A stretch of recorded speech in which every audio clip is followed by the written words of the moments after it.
me, Cindy Wu from Open Realty Northwest. It's such a great day out today, so I thought I'd come up to the rooftop and tell you a little story, which I thought was quite interesting.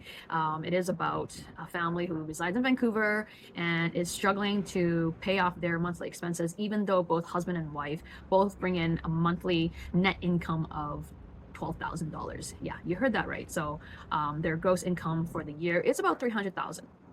You wouldn't think that people like that would be struggling in Vancouver, but they are.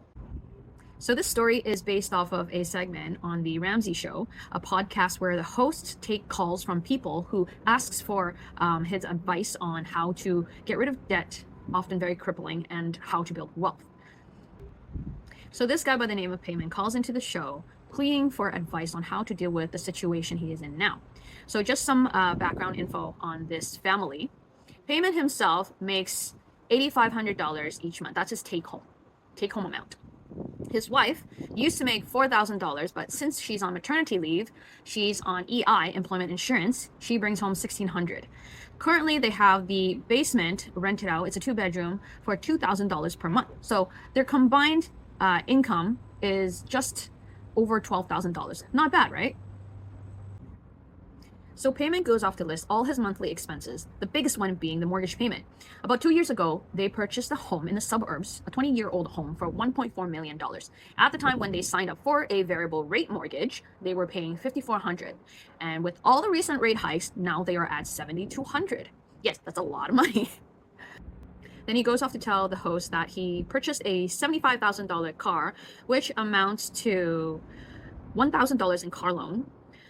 Their grocery bill is $2,000. I don't know what 2 adults and a 10-month-old infant can eat in a month. That would cost $2,000. It must be caviar every day. $530 in home and car insurance, $150 for a gym membership, $50 on leasing equipment, $420 on the property tax, $350 in utility bills, $250 in city costs. So altogether, the combined monthly expenses equate to $11,600, so just under $12,000. Okay, so just to quickly recap, the husband brings home $8,500, the wife brings home $1,600, their rental income is $2,000. So altogether, you're looking at $12,100. Their monthly expense is $11,600. So they are really not saving up any money at all, and hardly any contingency funds for those emergencies that they wouldn't expect. The show host quickly points out the glaring problem, which is the mortgage payment. $7,200 is more than 80% of Paymon's monthly income. The show host even asks Paymon why he has a $75,000 car, and Paymon is quick to explain that he is a salesperson always on the road. And he was so proud to even explain that he was able to write off $63,000 of the $75,000, of which he was able to receive $30,000 in tax credit back, but he had already spent $20,000 of it. So that really explains his money spending habits. The show host's first advice for Paymon is to get rid of the biggest debt, which is the mortgage payment. So he tells Paymon that you need to sell your house right now.